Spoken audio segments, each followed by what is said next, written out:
அன்பான நண்பர்களே வணக்கம். நாம் கேட்டுக்கொண்டிருப்பது வீரயுக நாயகன் வேல்பாரி. வாசிப்பது ஸ்ரீலதா தயாளன். போன பகுதியின் சுவையான நிகழ்வுகள் சிலவற்றை அசை போடுவோமா? நள்ளிரவில் மலரும் மயிலை மலர், மணமூட்டும் தாழை மலர், குளடு தின்ற பெண் யானை, அதிங்கத்தை தின்ற யானை கூட்டம். இதற்கும் மேலாக நாகப்பச்சை வேலியை பற்றி கபிலருக்கு பாரி சொல்லிக் கொண்டு இருந்தானே, அதை பற்றி பார்ப்போமா? இனி கதைக்குள். கபிலர் சுற்றுமுற்றும் பார்த்தார். எவ்வியூரின் கடைசி வீடுகளும் தெருக்களும் முடிவடைந்த சிறிது தொலைவிலிருந்து காடு ஆரம்பமாகிறது. இதில் வேலியோ சுவரோ எங்கு இருக்கிறது என யோசித்தபடி நின்றார். பாரி சொன்னான், ஊரின் எல்லை முடிவடைந்ததும் காடு தொடங்குகிறது. இடையில் வேலி எங்கே இருக்கிறது என்று நினைக்கிறீர்களா? நீங்கள் பார்க்கும் அந்த காட்டின் தொடக்கம் இயற்கையானது அன்று. அந்த தாவரங்கள் தாமாக முளைத்தவை அல்ல. நாங்கள் அறிந்த இந்த பெரும் உலகெங்கிலும் இருந்தும் கொண்டு வந்து இங்கு முளைக்க வைத்தவை. கபிலர் பாரியை கூர்ந்து பார்த்து கொண்டிருந்தார். காட்டில் உள்ள ஒவ்வொரு உயிரும் தின்னக்கூடிய தாவரங்களும் உண்டு, தின்னக்கூடாத தாவரங்களும் உண்டு. நுகரக்கூடியதும் நுகரக்கூடாததுமான பச்சிலைகள் உண்டு. பற்றக்கூடியதும் பற்றக்கூடாததுமான செடி கொடிகள் உண்டு. நாங்கள் வன உயிரினங்கள் நுகரவும் நெருங்கவும் பற்றவும் முடியாத தாவரங்களை கொண்டு ஒரு பெரும் வேலி அமைத்துள்ளோம். தலைமுறை தலைமுறையாக எங்கள் தாவர அறிவின் சேகரம் இந்த நாகப்பச்சை வேலிதான். இவ்வளவு எளிதான வார்த்தைகளால் எவ்வளவு பெரிய செய்தியை சொல்லிக் கொண்டிருக்கிறான் பாரி. நம்ப முடியாமல் நின்று கொண்டிருந்தார் கபிலர். இதை எப்படி மனிதனால் செய்ய முடிந்தது? அதை செய்ய முடிந்ததால் தான் நாங்கள் இங்கு வாழ்கிறோம். காற்று கூட உள் நுழைய முடியாத இந்த கானகத்தில் ஓரிரு வீரர்கள் காவல் காக்க நாள்தோறும் தூங்கி உயிரோடு எழுகிறோம். எங்கள் குழந்தைகள் மறுநாள் காலை சிரித்து கொண்டு விளையாடுகின்றனர். எங்கள் இளைஞர்களின் இதழ்களில் முத்தத்தின் ஈரம் ஊறிக்கொண்டே இருக்கிறது. இது எப்படி? நான் தயங்கி வெளிவந்த கபிலரின் வார்த்தைகள்.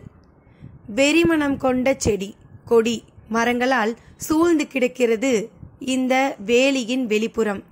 நடுப்பகுதியோ புறவைரமும் அகவைரமும் பாய்ந்தோடும் மரங்கள் ஒன்றை ஒன்று பின்னி கிடப்பதைப் போல நன்கு திட்டமிட்டு வளர்க்கப்பட்டுள்ளது. வெளிவிஷம் மற்றும் உள்விஷம் தாவரங்களால் தலைத்து கிடக்கிறது இதன் முதல் பகுதி.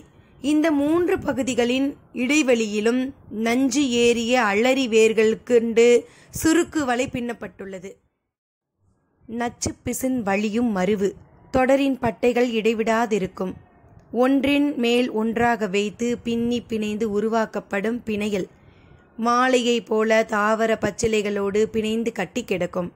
அதன் கணுக்கள் தோறும் வேர்களை உண்டாக்கி அந்த பச்சிலை செடிகள் தலைத்தபடி இருக்கும். இந்த வேலிக்குள் உருவாக்கப்பட்டுள்ள அனைத்து தாவரங்களின் மீதும் குறுக்கும் நெடுக்குமாக படர்ந்து கிடக்கும் எண்ணிலடங்காத படர்கொடிகளும் சுற்றுக்கொடிகளும் தான் இந்த நாகப்பச்சை வேலியின் உயிர் நாடி. வலப்புறம் சுற்றும் கொடியும் இடப்புறம் சுற்றும் கொடியும் ஒன்று மாற்றி ஒன்றாக படர்ந்து கொண்டே இருக்கின்றன. சுருண்டி எழும் அவற்றின் ஊசி நாவுகள் எதிரெதிர் திசையில் ஒரு சேர பின்னியபடியே மேலே எழுகின்றன. உதிர்ந்து கொண்டிருக்கும் இலைகளை கூட இந்த வேலி அந்தரத்தில் நிறுத்திவிடும். விலங்கின் நாசியை வெகு தொலைவிலிருந்தே இந்த வெறிமணம் தாக்கும்.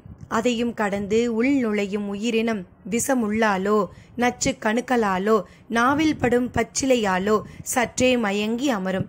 அந்த கணத்தில் அதன் மயிர்கால்கள் ஒவ்வொன்றையும் பற்றி உள்ளிழுக்கின்றன சுருட்டுக்கொடிகள். அந்த உயிரினத்தின் இயக்கத்தை மிக விரைவாக தனது கட்டுக்குள் கொண்டு வந்து விடுகிறது இந்த நாகப்பச்சை வேலி. அதன் பிறகு அந்த விலங்கு அமர்ந்த இடத்தில் உள்ள தாவரமும் கரையான்களும் எறும்புகளும் சிலந்திகளும் சற்றே கூடுதல் செழிப்பு கொள்கின்றன. பாரி சொல்வதை வாய்ப்பிழந்து கேட்டுக்கொண்டிருந்தார் கபிலர்.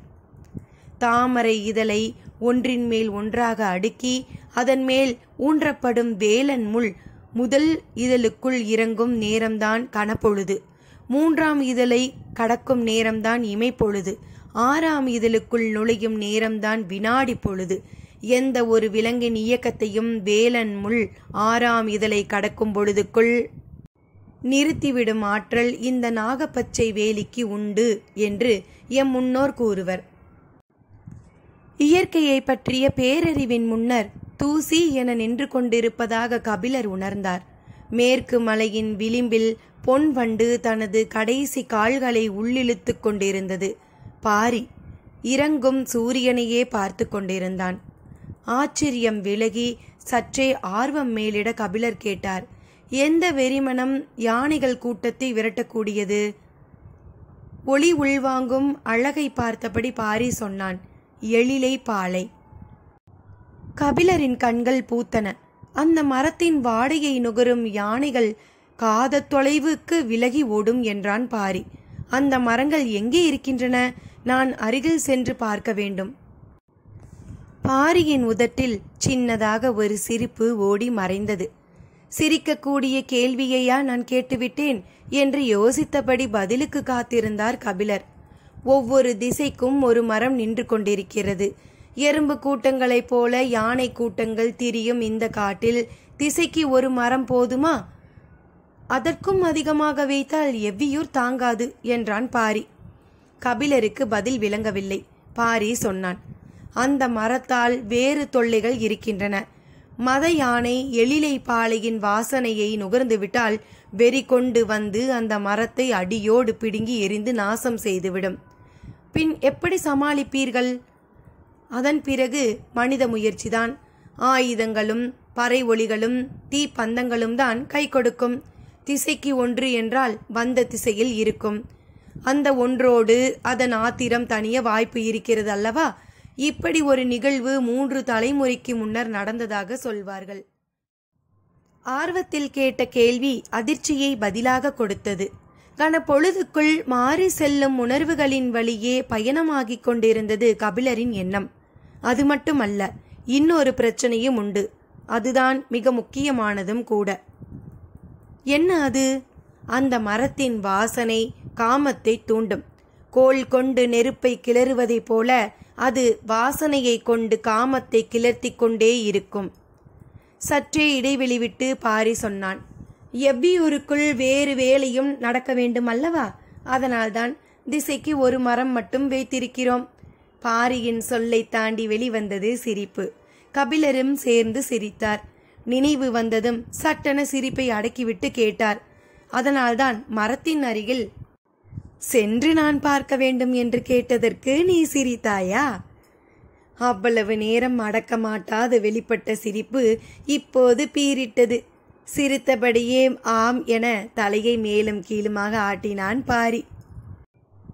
கபிலர் சற்றே வேகமாக, எழிலை பாலையை அடியோடு வீழ்த்தும் மதயானை மனிதரிலும் உண்டு.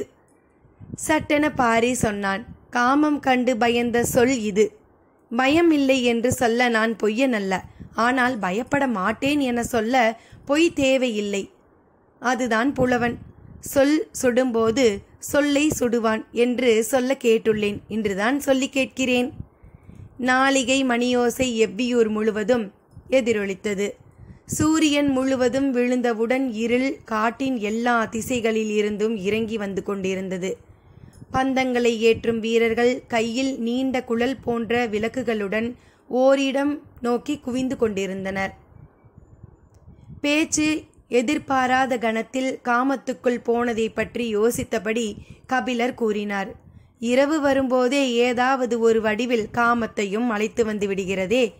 பாரி அசட்டு சிரிப்போடு சொன்னான், எழிலை பாலைக்கு இரவு ஏது பகல் ஏது? பரம்புமலை ஏறத் தொடங்கியதில் இருந்து தனது சொல் முறியும் ஓசையை விடாமல் கேட்டுக்கொண்டிருந்தார் கபிலர். பாரி சொன்னான், எழிலை பாலையின் அடிவாரத்திற்கு வள்ளியை அழைத்து வந்ததுதான் முருகன் செய்த மிகப்பெரிய தந்திரம். இல்லை என்றால் வள்ளியை ஒரு நாளும் அவனால் இணங்க வைத்திருக்க முடியாது. அவனும் குறுக்கு வழியைத்தான் கையாண்டானா? சற்றே தயக்கத்துடன் ஆமென சொல்லியபடியே தொடர்ந்தான் பாரி.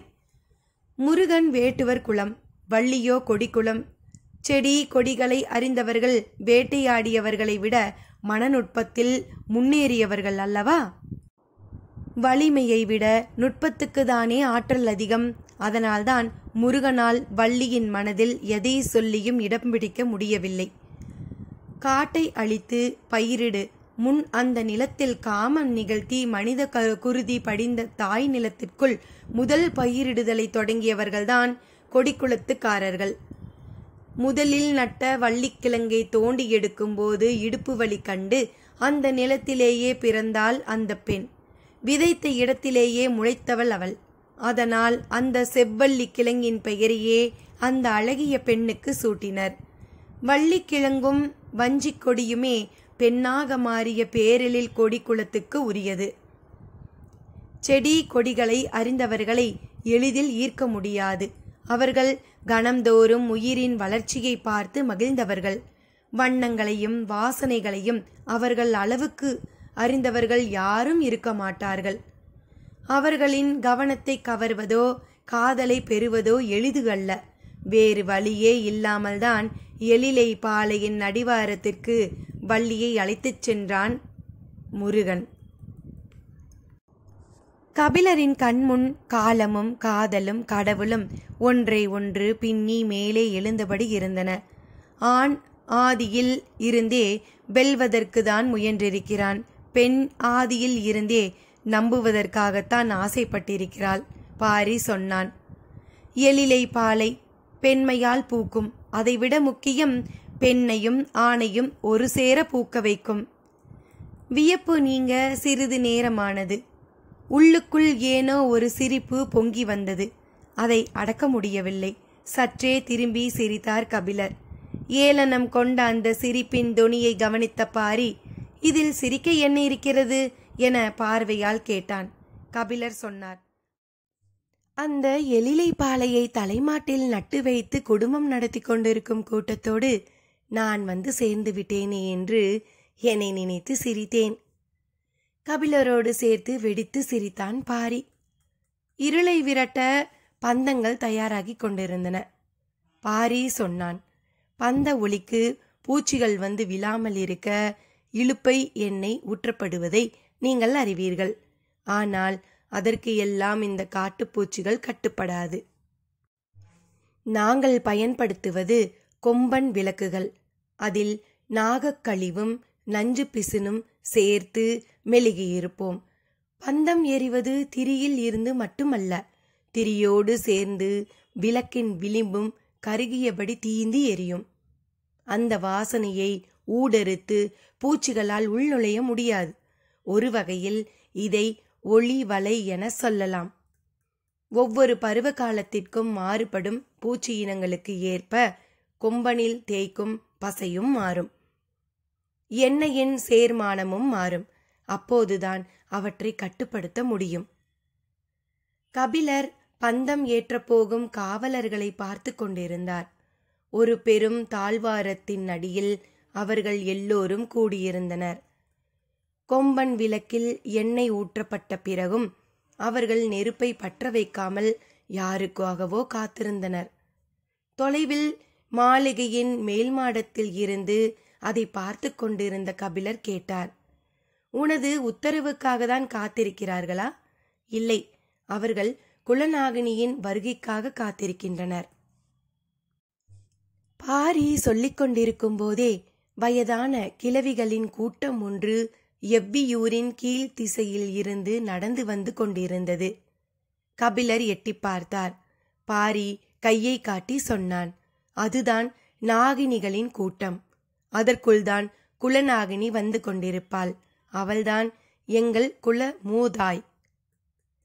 இந்த நாகப்பச்சை வேலியை ஆட்சி செய்பவள் அவள்தான். பெண்களால் தான் இவ்வளவு நுட்பமான ஒரு வேலியை கட்டியமைத்து காப்பாற்ற முடியும். அவர்களின் சொல் கேட்டு தாவரங்கள் தலைக்கும், தலையாட்டும்.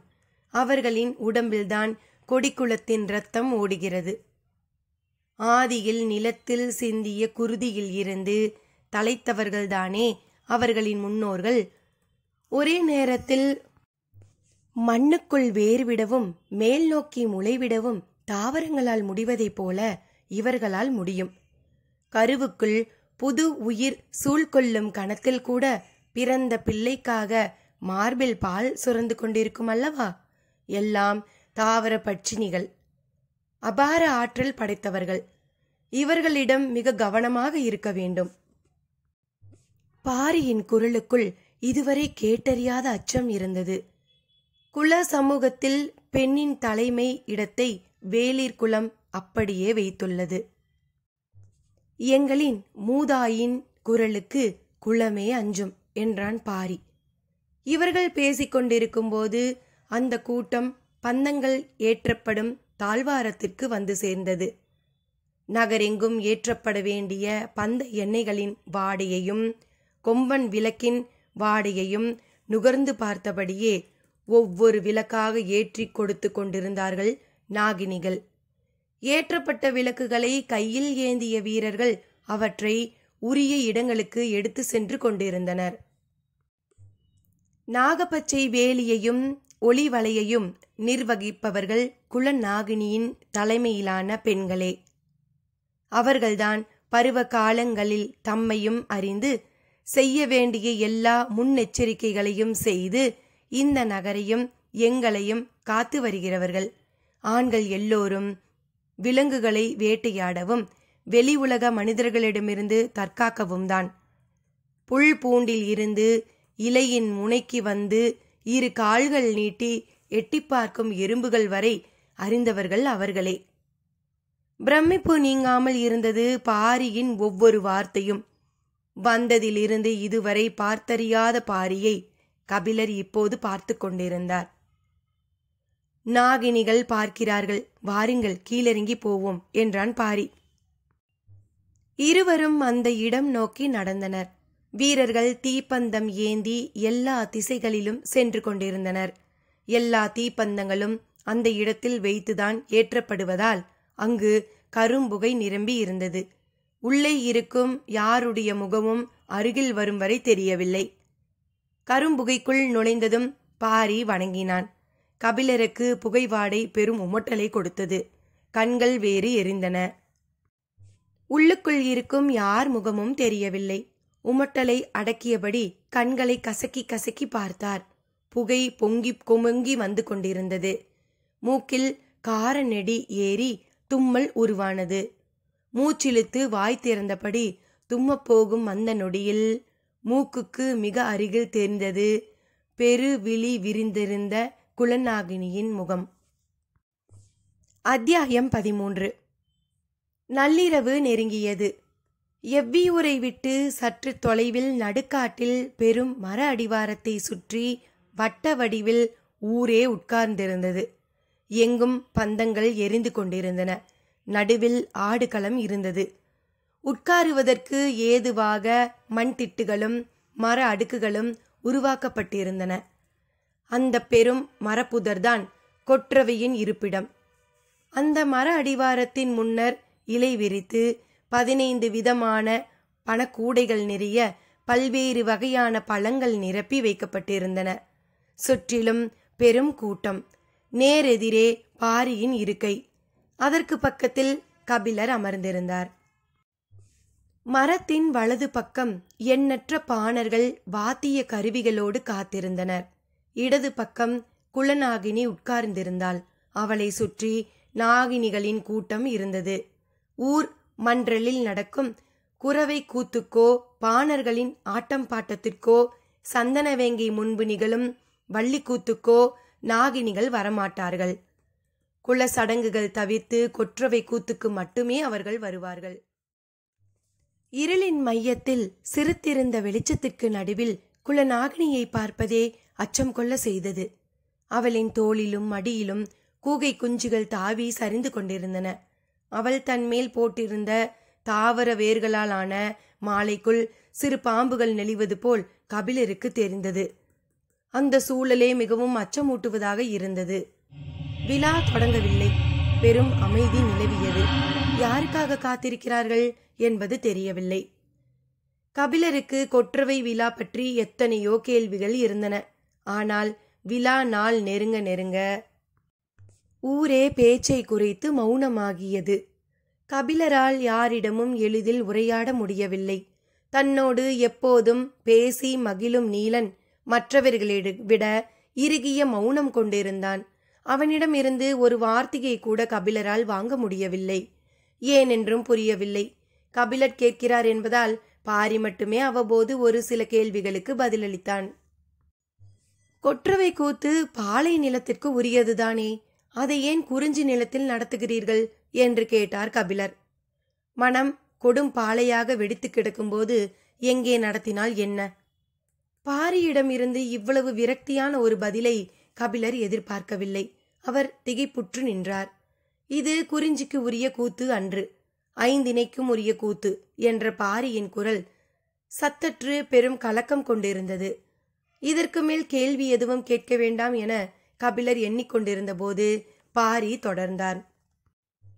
இந்த மண் எங்கும் மூவேந்தர்களால் எத்தனையோ குளங்கள் அழிக்கப்பட்டு விட்டன. பல 100 ஆண்டுகளாக குருதியாறு வற்றாமல் ஓடிக்கொண்டிருக்கிறது. அழிப்படும் குளங்களின் எண்ணிக்கை இன்று வரை தொடர்கிறது. இந்த விழாவுக்கும் பாரி சொல்லும் பதிலுக்கும் என்ன சம்பந்தம் என்ற குழப்பத்துடன் கபிலர் கேட்டுக்கொண்டிருந்தார். பாரி தொடர்ந்தான். அழிக்கப்பட்ட குளங்கள் எண்ணிக்கையில் எத்தனையோ யாரறிவார். ஆனால் பேரரசுகளின் கொடும் தாக்குதலில் இருந்து தப்பி உயிர் பிழைத்தவர்கள் மிக சிலர்.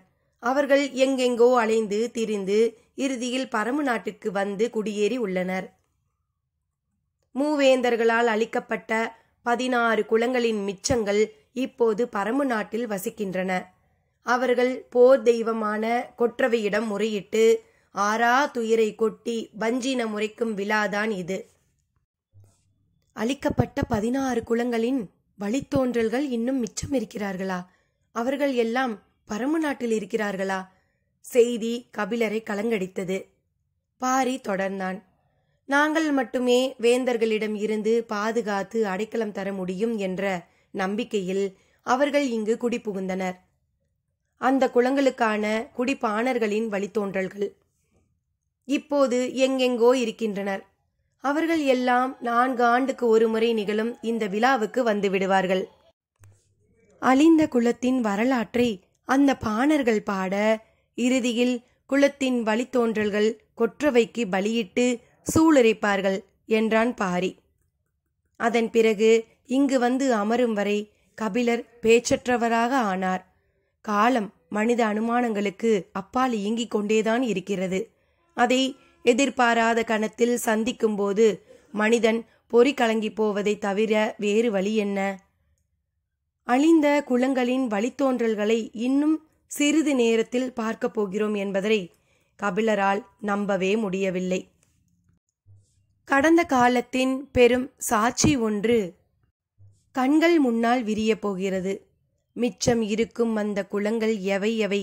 தப்பி பிழைத்த அந்த மனிதர்கள் யார் யார்? வரலாற்றில் இருந்து அப்புறப்படுத்தப்பட்ட அந்த மகத்தான மனித செல்வங்களை மீண்டும் காண கிடைப்பது எவ்வளவு பெரும் வாய்ப்பு! இப்படி ஒரு தருணம் தனது வாழ்வில் வரும் என அவர் நினைத்து கூட பார்த்தது இல்லை. பெரும் எதிர்பார்ப்புடன் இருந்தார். ஆனால் விழா தொடங்காமல் இருந்தது. அந்த மௌனம் யாருக்காக, ஏன் நீடிக்கிறது என்பது கபிலருக்கு விளங்கவில்லை. பொழுது நள்ளிரவை கடந்தது. இந்த மரத்தில் தெய்வ வாக்கு சொல்லும் விலங்குகள் உள்ளன. அவை மிக சிறியவை. ஆந்தை முகமும் அணில் உடலும் குரங்கு கால்களும் கொண்ட விலங்குகள் அவை. மிக பயந்த சுபாவம் கொண்டவை. அகல கண்களை விரித்து குழந்தையைப் போலவே பயந்து பயந்து பார்க்கும் அவை இன்னும் மரத்தை விட்டு இறங்காமல் இருக்கின்றன. அவை மெல்ல இறங்கி வந்து எந்த கூடையில் உள்ள பழத்தை எடுத்து செல்கின்றனவோ அந்த குலப்பாடகன் தனது பாடலை பாடத் தொடங்குவான். பாடல் முடிந்ததும் அந்த குலத்தின் வழித்தோன்றல் கொற்றவைக்கு பலியிட்டு சூளுரைப்பான்.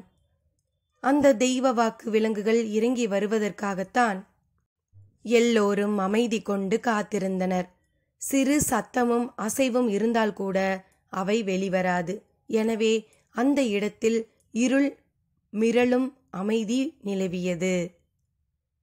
மரக்கிளைகளுக்கு நடுவில் அப்போதுதான் பிறந்த ஆட்டுக்குட்டியைப் போல சின்னஞ்சிறிய உடல் கொண்ட அந்த விலங்கு மெல்ல இறங்கி வந்தது.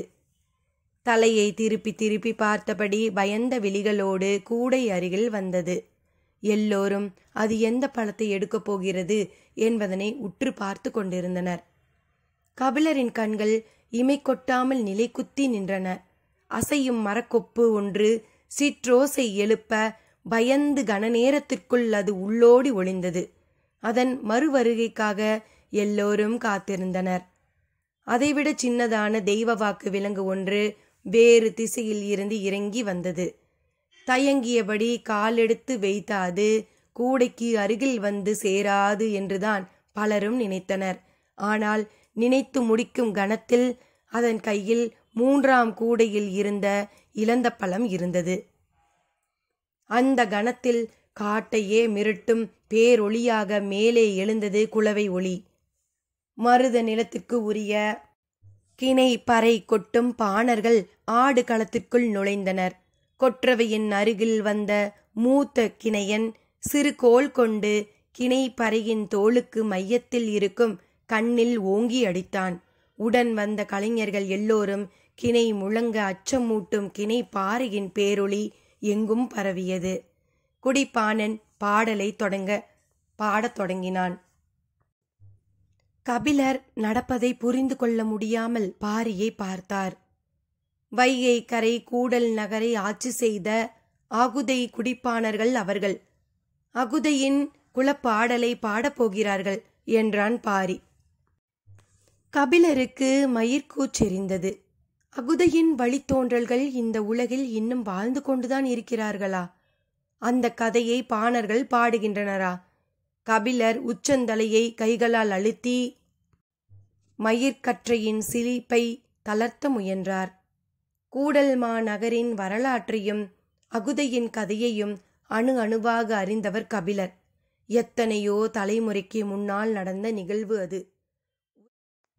உரத்து சொல்லப்படுவதை விட காதோடு காதாக பேசும் கதைக்கு வயது அதிகம். அது காட்டுச் செடி போல் ஒருபோதும் நிலம் விட்டு அகலாது. அகுதையின் குலம் கூடலை விட்டு அகற்றப்பட்டாலும் அவனை பற்றிய கதை கூடல்மா நகரில் இன்னும் சொல்லப்பட்டு கொண்டுதான் இருக்கிறது, யாரும் அறியாமல். விளக்குகள் அணைக்கப்பட்ட நள்ளிரவில் இரகசிய மொழியில் அகுதையின் கதை காலங்களை கடந்து வந்து கொண்டே இருக்கிறது. நாட்டில் உலவும் இரகசிய கதை காட்டுக்குள் பெரும் குரலெடுத்து கர்ஜிக்கிறது. கிணைப்பறை முழங்க பெரும் பாணர் கதையை தொடங்கினார்கள். வைகை கரையில் செழித்து வளர்ந்த வேளாண்மை அழகிய நாகரிகத்திற்கு அடித்தளம் அமைத்தது. நதிக்கரையின் நிலவளம் கொண்டு பயிர் வளர்க்கவும் விளை வைக்கவும் அறுவடையை குவிக்கவுமாக விவசாயத்தின் ஆதி ரகசியங்களை அறிந்தவர்கள் கூடல்வாசிகளே. குறிஞ்சி நிலம் கற்களாலான மண்ணை உடையது. முல்லை வெண்ணிற மண்ணை உடையது. நெய்தல் உவர் மண்ணிலம். பாலை செம்மை ஏறியது. மருதம் மட்டுமே பொன்னிறமாக கரிசலும் வண்டலும் மேவி கிடப்பது. அதனாலேயே மண்ணையும் நீரையும் பிசைந்து உணவாக மாற்றக்கூடிய வித்தையை கூடல்வாசிகள் முந்திக் கற்றனர். அவர்களுக்குதான் மண்ணின் நிறம் பிடிப்பட்டது. வெவ்வேறு வகையான மண்ணுக்கு இருக்கக்கூடிய குணங்கள் பிடிப்பட்டன. புற்றுகளும் ஊற்றுகளும் அவர்களின் கணிப்புக்குள் அடங்கின. தாவரங்களின் வேர்களை எந்த மண் தனது மார்போடு உள்வாங்கி அணைத்து கொள்ளும், எந்த மண் தலையில் முட்டி வெளித்தள்ளும் என அவர்கள் கண்டறிந்தனர். பறவைகளின் அழகு பறித்து தின்னும் காட்டுக்கதிர்களை கண்டறிந்தனர். பறவைகளில் கழிவில் இருந்து முளைவிடும் தானிய மணிகள் எவையவை என்பதனை பற்றிய அறிவு சேகரம் அவர்களிடம் இருந்தது. முதல் தானியம் நடும்போது அந்த பறவையின் சிறகை அதன் அருகில் நட்டு தங்களுக்கு வழிகாட்டிய அந்த வானம்பாடிக்கு நன்றி சொல்லும் மரபை கொண்டவர்கள். விளைந்த பயிரை தின்ன வரும் விலங்குகளை வேல் கொண்டு விரட்டுவர். ஆனால் பறவைகளை வேண்டிக்கொள்ள மட்டுமே செய்வார்கள் அவர்கள். ஏனென்றால் பறவையே ஆசான். பறவையின் எச்சம் கண்டே பயிர் செய்து பழகியவர்கள். பறவை உண்ட மிச்சமே தமக்கு என அறம் வகுத்து கொண்டனர். காடு எங்கும் அலைந்து சேகரித்த தானியங்களை கால் பரப்புக்குள் விளைய வைத்து அறுக்க முடியும் என்பதனை செய்து காட்டியவர்கள் அந்த குலத்தின் முன்னோர்களே. அவர்களே மனித கூடலின் ஆற்றலை மண்ணில் விளையும் பயிராக மாற்றியவர்கள். அவர்கள் வாழ்விடமே கூடல் என அழைக்கப்படலாயிற்று.